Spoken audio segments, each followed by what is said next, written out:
Hi guys, welcome to Creature Vendish. Match number 43లో Chennai super కింగ్స్ని చెన్నైలో మొట్టమొదటిసారి ఓడించి ఎస్ఆర్హెచ్ గెలిచింది. And their hopes are still alive. వాళ్ళ ఆశలు ఇంకా సజీవంగా ఉన్నాయి. They can still make it to the playoffs. మిగతా 5 మ్యాచ్లు కనుక గెలిస్తే అంత ఈజీ కాబోదు, కానీ ఈ విజయం చాలా సాటిస్ఫాక్షన్ ఇస్తుంది వాళ్ళకి. ఎందుకంటే చెన్నైలో ఇంతవరకు 5 సార్లు ఆడితే చెపాక్ స్టేడియంలో 5 సార్లు కూడా చెన్నై చేతిలో ఓడిపోయారు. అది చెన్నై విషయంలో. లాస్ట్ ఇయర్ ఫైనల్ కూడా కేకేఆర్ చేతిలో ఇక్కడే ఓడిపోయారు చెపాక్ స్టేడియంలో. అక్కడ స్లో అండ్ లో పిచెస్ వాళ్ళకి సూట్ కావు జనరల్గా, కానీ అలాంటి స్లో అండ్ లో పిచెస్ పైన చెన్నై లాంటి ఒక టీం స్పిన్ బౌలింగ్లో స్ట్రాంగ్గా ఉండి ఆ స్లో పిచెస్ మీద ఎప్పుడు గెలిచే టీంని ఓడించడం ఫస్ట్ టైం. అది చాలా సాటిస్ఫాక్షన్ ఇస్తుంది. సో దాంతో ఏంటంటే వాళ్ళు మళ్ళీ ఆశలు పెట్టుకోవచ్చు. ఎస్ఆర్హెచ్ ఫ్యాన్స్కి ఒక హోప్స్ రీకండిల్ అయినాయి. చాలా మళ్ళీ వాళ్ళకి ఆశలు కల్పించారు. చూడాలి మరి నెక్స్ట్ ఏం చేస్తారో. పాయింట్స్ టేబుల్లో కూడా వాళ్ళు ఎగబాకి 8th ప్లేస్కి వచ్చారు. So they are having 6 points at this point of time. And remaining 5 matches గెలవాలి. 5 మ్యాచెస్ గెలిస్తేనే వాళ్ళు ప్లే ఆఫ్స్కి వెళ్ళే అవకాశం ఉంటుంది. But they have done well మ్యాచ్లో. పర్టికులర్లీ బౌలింగ్లో చాలా మంచి బౌలింగ్ చేశారు. ఎప్పుడు లేనిది ముఖ్యంగా స్లో అండ్ లో వికెట్ మీద హర్షల్ పటేల్ అతని స్పెషాలిటీ కదా. అతను ఇలాంటి వికెట్ల మీద రెచ్చిపోతాడు. 4 వికెట్స్ ఇది 4 for 28. చాలా క్రూషియల్ కాంట్రిబ్యూషన్ అతని నుంచి. జయదేవ్ ఉనాడ్కర్ కూడా 2 వికెట్స్ తీశాడు. అతను కూడా స్లోయర్ వన్ స్పెషలిస్ట్ వాళ్ళిద్దరు కూడా. సో ఆ చేంజ్ ఆఫ్ పేస్ స్పెషలిస్టులు ఇద్దరు 6 వికెట్లు చేయడం. Pat Cummins bowled probably one of his best spells in the season. అతను కూడా చాలా మంచి స్పెల్ వేశాడు. అండ్ షమీ ఒక ఇనిషియల్ బ్రేక్ త్రూ ఇచ్చారు. కమింద మెండిస్ నుంచి ఒక ఆల్రౌండ్ పర్ఫార్మెన్స్ చూసాం. ఒక వికెట్ తీశాడు, తర్వాత ఒక అద్భుతమైన క్యాచ్ పెట్టాడు get rid of the danger man Dewald Brevis. And చివరిలో చాలా సాలిడ్ బ్యాటింగ్ చేశాడు. టఫ్ సిచ్యుయేషన్లో 32 నాట్ అవుట్ చేశాడు. సో కమింద మెండిస్ని మ్యాచ్లో ఆడించడం good decision and it paid off. So అన్ని రకాలుగా కలిసి వచ్చారు. ఫంబుల్స్ ఉన్నాయి కొంత గ్రౌండ్ ఫీల్డింగ్లో. ఒక క్యాచ్ వదిలేస్తే జడేజా అంత కాస్ట్లీగా పరిణమించలేదు అది. సో అలాంటి చిన్న చిన్న మిస్టేక్స్ ఉన్నప్పటికీ, మళ్ళీ ఓపెనర్స్ ఫెయిల్యూర్ ఉన్నప్పటికీ ఓవరాల్గా చాలా చాలా సాటిస్ఫైయింగ్ ఫర్ ఎస్ఆర్హెచ్. మరోవైపు చెన్నైకి most disappointing. They are almost out of the race now. ఎందుకంటే వాళ్ళు ఇంకా రిమైనింగ్ మ్యాచెస్ గెలిచినా కూడా వాళ్ళు క్వాలిఫై అయ్యే అవకాశం లేదు. చాలా టఫ్ సిచ్యుయేషన్లో ఉన్నారు.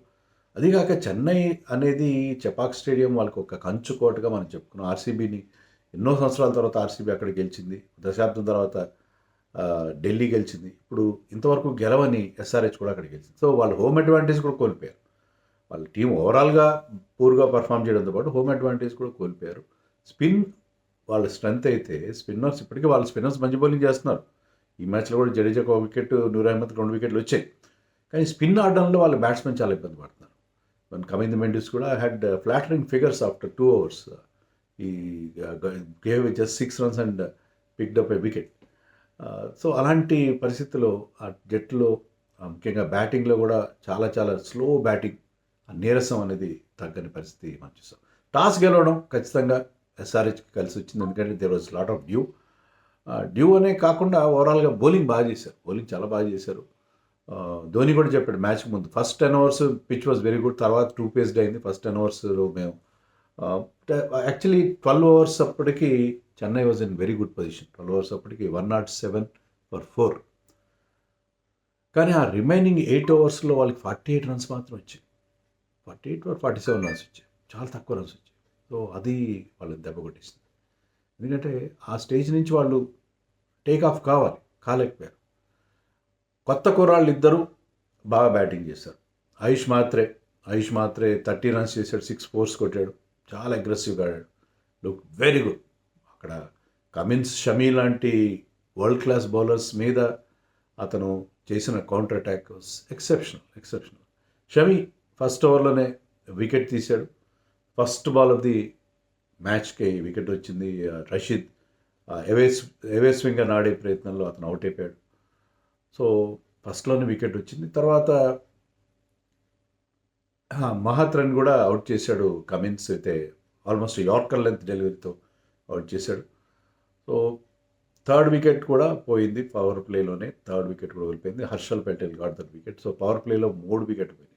పవర్ ప్లేలో 3 వికెట్స్ పోవడంతో వాళ్ళు ఆల్రెడీ డిఫెన్స్లో పడిపోయారు. శామ్ కరన్ తీసుకొచ్చారు. శామ్ కరన్ ఒక బౌండరీ కొట్టాడు and was consumed by Harshal Patel. So power ప్లేలో 50 రన్స్ చేశారు చెన్నై, కానీ 3 వికెట్లు పోయాయి. కానీ డెవాల్ బ్రెవిస్ స్లోగా స్టార్ట్ అయ్యాడు.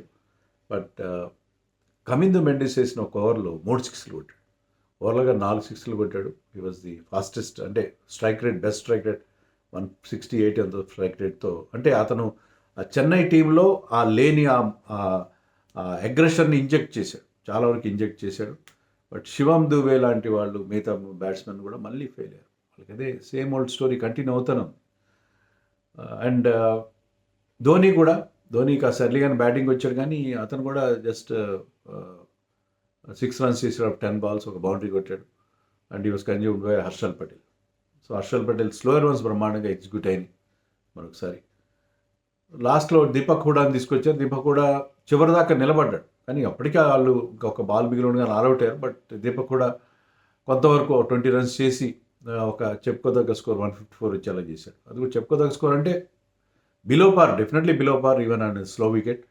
బట్ ఆ మాత్రం వచ్చిందంటే దీపక్ కూడా కొంతవరకు ఉపయోగపడ్డాడని చెప్పాలి. So Chennai disappointing performance except Brevis చేసిన 40 odd runs and 30 runs by Ayush Matre.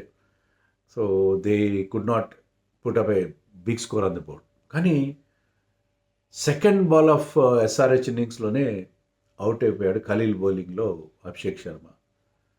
Just అట్లా పుష్ చేశాడు, కవర్స్ ఫీల్డర్ చేతిలో క్యాచ్. అది ఒక వేస్ట్ షాట్. అది సరే, స్లో వికెట్ అతను సూటబుల్ కాదు.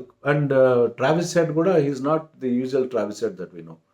120 బిలో స్ట్రైక్ రేట్తో 4 4లు కొట్టాడు, కానీ అవి కూడా అంత కన్విన్సింగ్ ఏం లేవు. ఆ వికెట్ అతను స్లో వికెట్, అతను సూట్ అయ్యే వికెట్ కాదు.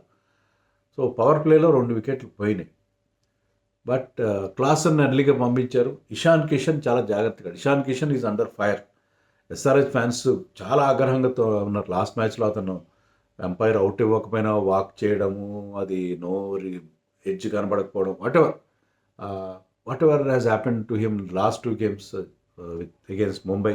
అంతకుముందు ఒక almighty swipe down the wicket వచ్చి స్టంప్ అవుట్ అయిపోవడం. సో అతను చాలా చాలా ఆగ్రహం. కానీ ఇక్కడ చాలా చాలా ఒళ్ళు దగ్గర పెట్టుకుని ఆడాడు. ఈ స్కోర్డ్ 40 odd runs. అది చాలా ఇంపార్టెంట్ ఇన్నింగ్స్ అది ఆ స్టేజ్లో. ఎందుకంటే క్లాసన్ కూడా ఇమీడియట్గా అవుట్ అయిపోయాడు. పవర్ ప్లే అవుతానే జడేజా బౌలింగ్లో క్లాసన్ అవుట్ అయిపోయాడు. నితీష్ రెడ్డి బౌలర్స్లో క్లాసన్ నెంబర్ 4 పంపించారు. అది దానికి ప్యాట్ కమిన్స్ చెప్పిందంటే స్పిన్ వికెట్ కదా, స్పిన్నర్స్ బాగా ఆడతాడని పంపించారు. కానీ నితీష్ రెడ్డి కూడా ఏంటంటే అతను ఇప్పుడున్న ఫామ్లో అతన్ని 3 places డౌన్ చేశారు. సో క్లాసన్ అవుట్ అయిపోవడంతో కొద్దిగా టెన్షన్ అనిపించింది. అనికేత్ వర్మని ఎర్లీగా పంపించారు. అనికేత్ వర్మ 2 6లు కొట్టాడు, కానీ అతను కూడా వేగంగా రన్స్ చేయలేదు. బట్ 19 runs చేశాడు. There was a partnership between him and Ishan Kishan. దానివల్ల కొంతవరకు బెటర్ అనిపించింది. కానీ అనికేత్ అనవసరంగా ఒక పెద్ద షాట్ కోసం వెళ్ళాడు. నూర్ అహ్మద్, ఫాల్ ద నూర్ అహ్మద్ బౌలింగ్లో the asking rate was within the reach. ఓవర్కి 8 runs చేయాలి.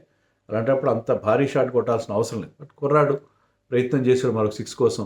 ఈ ప్లే స్పిన్ వెల్, ఈ టుక్ హిస్ ఛాన్స్. బట్ అతను అవుట్ అయ్యాడు. ఆ స్టేజ్లో టఫ్ అనిపించింది.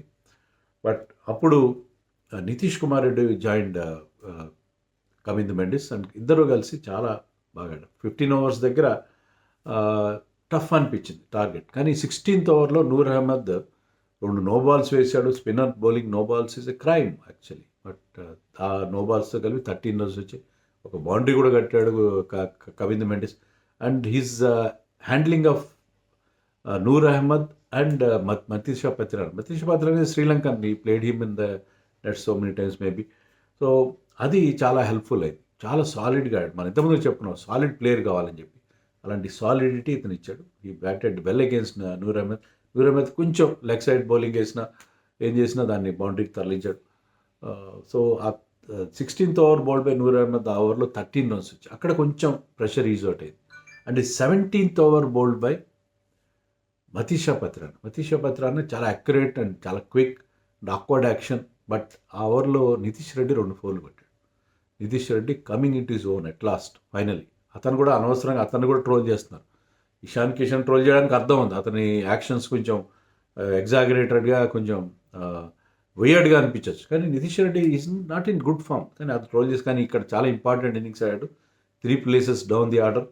మా 4లో కాకుండా ఈ బ్యాటెడ్ నెంబర్ 7. బట్ తర్వాత కూడా పెద్ద బ్యాటింగ్ లేదు. అయినా కూడా ప్రెషర్ సిచ్యుయేషన్లో అతను బ్యాటెడ్ బ్రిలియంట్లీ. ఓవర్లో 17 రన్స్ వచ్చాయి. 17 రన్స్ వచ్చాయి. ఇద్దరు they ran their singles well. Single వచ్చేటోట క్విక్గా డబుల్స్ చేశారు. సో ఆ ఓవర్లో 17 రన్స్ వచ్చాయి కాబట్టి అక్కడ మ్యాచ్ టర్న్ అయిపోయింది. ఎందుకంటే ఇక పెద్దగా 13 రన్స్ ఎంత కావాలి 18 బాల్స్లో, అది ఈజీ. సో తర్వాత చాలా ఈజీగా టార్గెట్ వైపు వెళ్ళారు. సో ఇద్దరు కూడా Nitish Reddy remain not out and 32 not out Kamindu Mendis. He took a wonderful catch against Brevis, చెప్పాలి మనం. చాలా అద్భుతమైన క్యాచ్ పెట్టాడు. లాంగ్ ఆఫ్లో పరిగెత్తుకుంటూ వెళ్ళి ఎయిర్ బోర్న్గా గాల్లో ఉంటూ డైవ్ చేసి బ్రహ్మాండమైన క్యాచ్ పెట్టాడు. చాలా అద్భుతమైన క్యాచ్ కూడా పెట్టాడు. బ్యాటింగ్ బౌలింగ్ అన్నింటిలో ఆల్రౌండ్ డిస్ప్లే అతని నుంచి మనం చూసాం. సో కమిందు మెండిస్ అండ్ నితీష్ రెడ్డి కలిసి వాళ్ళిద్దరూ I think they added 49 runs. చాలా క్రూషియల్ పార్ట్నర్షిప్ ప్రెషర్ సిచ్యుయేషన్లో అగేన్స్ట్ నూర్ అహ్మద్ అండ్ మతీషా పత్రానా. వాళ్ళిద్దరూ చాలా ఈజీగా టెన్షన్ లేకుండా టీంని ముందుకు తీసుకెళ్ళారు. So very very satisfying victory for Sunrisers. చాలా క్వశ్చన్స్కి ఆన్సర్ దొరికింది. పవర్ ప్లేలో అభిషేక్ ట్రావిస్ సైడ్ ఒక్కటే కొంచెం ప్రాబ్లంగా అనిపిస్తుంది. బట్ అదర్వైజ్ చాలా satisfying victory. So remaining 5 matches మేము గెలవగలం అన్న ఒక కాన్ఫిడెన్స్ ఉందని చెప్పి కమిన్స్ కానీ నితీష్ రెడ్డి కానీ అంటే మ్యాచ్ తర్వాత మాట్లాడారు. వాళ్ళు ఆ కాన్ఫిడెన్స్ వ్యక్తం చేశారు. ఫ్యాన్స్ కూడా కొంతవరకు హోప్స్ పెట్టుకోవచ్చు. డిఫికల్ట్, వెరీ డిఫికల్ట్, అంత ఈజీగా. మిగతా టీమ్స్ చాలా ముందున్నాయి. బట్ 16 పాయింట్స్ వస్తే 18 మీద గెలిచే అవకాశం ఉంటుంది. 5 మ్యాచ్లు గెలిస్తే చేయొచ్చు, they can still make it. But it's not very easy. But కొంతవరకు ఒక ఓదార్పు విజయం, కన్సలేషన్ విక్టరీగా చెప్పుకోవాలి ఎస్ఆర్హెచ్కి. But Chennai, I think they had a very poor season so far.